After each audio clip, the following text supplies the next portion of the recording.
Bonjour les élèves de la première année collège. On va commencer à corriger les exercices de soutien. Avant de commencer, un petit rappel des leçons précédentes. La première chapitre, l'électricité qui nous entoure. On utilise l'électricité pour différents besoins. Par exemple, l'éclairage, le fonctionnement des machines et la télécommunication. Quelles sont les différentes centrales de production de l'électricité? On trouve plusieurs centrales de production d'électricité, par exemple les centrales hydrauliques, les centrales thermiques, les centrales éoliennes, etc. Qui transporte l'électricité? À partir des poteaux, l'électricité voyage dans des fils jusqu'aux maisons, où il passe d'abord par le compteur. Pour le deuxième chapitre, le circuit électrique, on a vu les éléments d'un circuit électrique, son rôle et comment les schématiser. Puis, la différence entre les conducteurs électriques et les isolants électriques. Les conducteurs ont la propriété de laisser passer le courant électrique. Par exemple, les métaux sont des bons conducteurs. Par contre, les isolants ont la propriété de ne pas laisser le courant électrique. Par exemple, le bois, le verre, le papier et la matière plastique.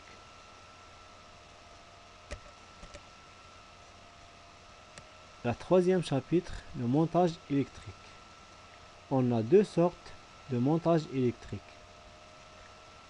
Un montage électrique en série et un montage électrique en dérivation. Dans un montage en série, les dipôles sont branchés les uns à la suite des autres. Si un récepteur ne fonctionne pas, les autres récepteurs ne fonctionnent pas. Par contre, un montage en dérivation, les dipôles sont branchés l'un aux bornes de l'autre. Si l'un ne fonctionne pas, les autres fonctionnent. Et pour le quatrième chapitre, le courant électrique continu. À l'extérieur du générateur, le courant électrique circule de la borne positive vers la borne négative. Le sens de circulation est appelé sens conventionnel du courant. Il est représenté par des flèches sur le schéma. Le courant électrique continu est caractérisé par une grandeur physique mesurable, appelée intensité de courant. Son symbole, la lettre I. L'unité de l'intensité de courant est l'ampère, le symbole A. On mesure l'intensité à l'aide d'un ampèremètre qui se branche toujours en série.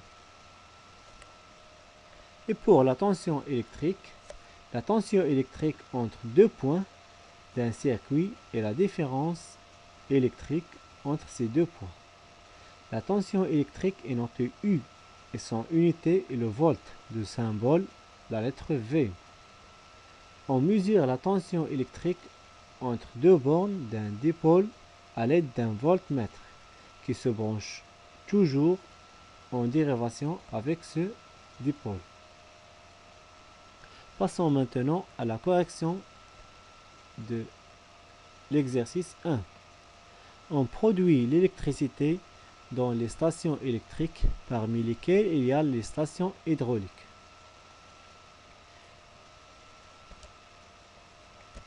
Citez trois autres sortes de stations électriques. Une station électrique, c'est un site industriel destiné à la production d'électricité. Par exemple, la centrale thermique, la centrale nucléaire, la centrale éolienne, la centrale photovoltaïque. Dans une centrale thermique,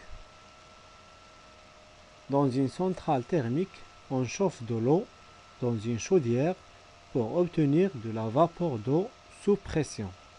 Cette vapeur va permettre de faire tourner une turbine qui va entraîner un alternateur. L'alternateur va produire l'électricité. Et pour les éoliens utilisent la force de l'air. L'air fait tourner les pales de l'éolien qui entraîne un alternateur qui produit l'électricité.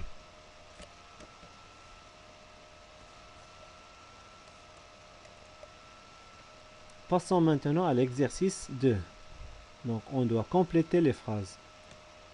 La première phrase, les éléments d'un circuit ayant deux bornes s'appellent des pôles.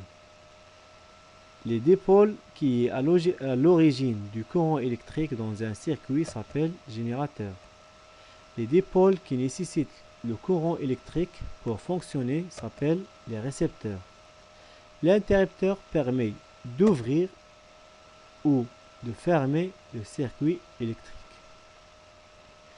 Et pour l'exercice 3, on doit répondre par vrai ou faux. Pour qu'un courant électrique circule dans un circuit électrique, il faut que ce circuit comporte un générateur qui produit le courant électrique, un interrupteur pour fermer ou ouvrir le circuit et un récepteur qui reçoit le courant électrique. Pour la deuxième phrase, un récepteur produit le courant électrique. Donc cette phrase est faux. Un récepteur et il reçoit le courant électrique. Un générateur qui produit le courant électrique. Pour l'exercice 4, on doit schématiser un circuit. Réaliser le schéma normalisé d'un circuit électrique simple comportant une pile, une lampe, un moteur et un interrupteur fermé. Voici le schéma. Donc, le schéma d'un moteur, un cercle avec la lettre M.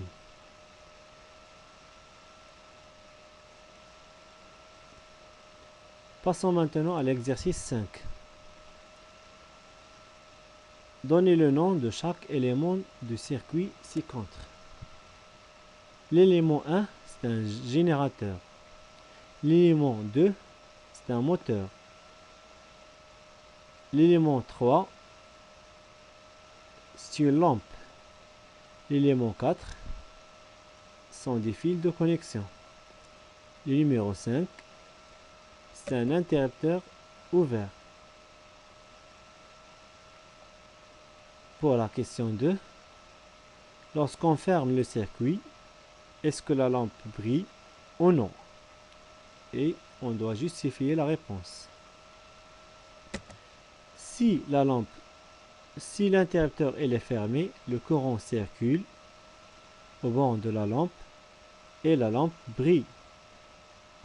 Car un courant électrique ne peut circuler que si le circuit électrique est fermé. Pour la question 3, combien de fils comporte le circuit? Donc la première, la deuxième, la troisième et la quatrième.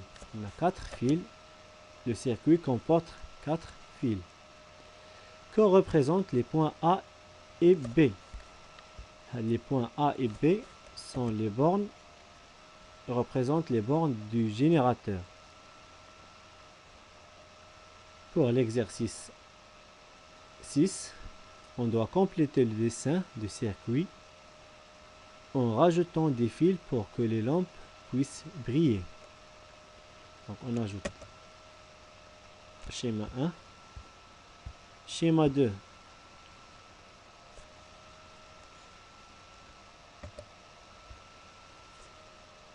On doit ajouter le fil pour que les lampes puissent briller. La troisième. Donc la borne plus du générateur, il doit lier avec une borne de la lampe. Et l'autre borne, il doit lier avec l'autre borne de la lampe. Passons maintenant à l'exercice suivant. Parmi ces schémas, Dans quelle position brille-t-elle? On doit cocher les cases correspondant à la réponse juste. Schéma A, la lampe ne brille pas. Donc le vert, c'est un isolant. Deuxième schéma, la lampe brille, puisque les deux bornes de la pile sont liées avec les deux bornes de la lampe. Troisième schéma C, les deux bornes de la pile sont liées avec les deux bornes de la lampe. Donc, schéma B et schéma C sont justes. Schéma D, la lampe ne brille pas, car une seule borne de la lampe liée avec les deux bornes de la pile. Et pour l'exercice suivant, exercice 8, parmi les substances suivantes, indiquez celles qui sont conductrices de l'électricité et celles qui sont isolantes. Donc, les métaux sont des bons conducteurs. Donc, les conducteurs sont le fer, le zinc, l'eau salée, l'aluminium et le mercure. Et les autres sont des isolants. Et pour l'exercice 9, on considère le montage électrique schématisé ci-contre. Donc on a un générateur, des fils de connexion, donc en rose sont des conducteurs, en vert sont isolants, et trois lampes en série. A, la lampe L1 brille, oui ou non. Donc s'il est vrai, je dois répondre par vrai, sinon je dois répondre par faux. La lampe L1 brille.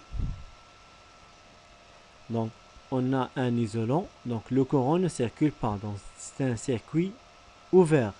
Donc la lampe L1 ne brille pas, c'est faux. La lampe L1 et la lampe L2 brillent, bien sûr, ne brillent pas, puisque un isolant, donc un circuit, il est ouvert, le courant ne circule pas, donc faux. Le circuit il est fermé, on a dit que le circuit il est ouvert, donc c'est un isolant, faux. Aucune lampe ne brille, vrai. Le circuit est ouvert, oui, donc c'est un circuit ouvert puisqu'on a un isolant. Passons à l'exercice suivant. Exercice 10. On veut savoir si l'eau du robinet est conductrice ou isolante. On réalise un circuit comportant une pile et l'eau du robinet et un interrupteur fermé. On constate que la lampe ne brille pas. Si la lampe ne brille pas, donc l'eau de robinet, c'est un isolant. Puis, lorsqu'il remplace la lampe par une DEL, celle-ci s'allume. Donc, on dit que le courant circule. Si le DEL s'allume, donc le courant circule. Donc, c'est un conducteur. Peut-on conclure que l'eau du robinet est isolant? Justifie. L'eau du robinet est classée comme isolant car la lampe ne brille pas. Donc, l'eau du robinet ne laisse pas passer le courant électrique. Alors qu'avec un témoin, le DEL, plus sensible, l'eau du robinet est classée comme conductrice. Donc, parmi les trois affirmatifs, pour la deuxième question, parmi les trois affirmatifs suivants, laquelle est la plus adaptée? Donc, l'eau est faiblement conductrice. On a justifié la question dans la question 1. Et pour la dernière exercice 11, l'analyse d'un circuit. on a un circuit en série, deux lampes en série avec un générateur. Est-ce que la lampe L1 brille lorsque la lampe L2 est divisée de sa d'huile?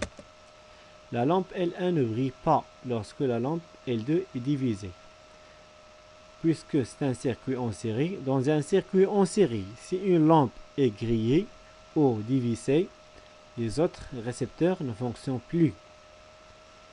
Pour la deuxième question, quel est alors l'isolant qui coupe la chaîne conductrice? Lorsqu'une lampe est divisée, il n'y a plus de contact entre le plot et la d'huile qui relie ce dernier au reste du circuit. Dans ce cas, le circuit est ouvert et le courant électrique ne peut plus circuler. Donc l'isolant, c'est l'air.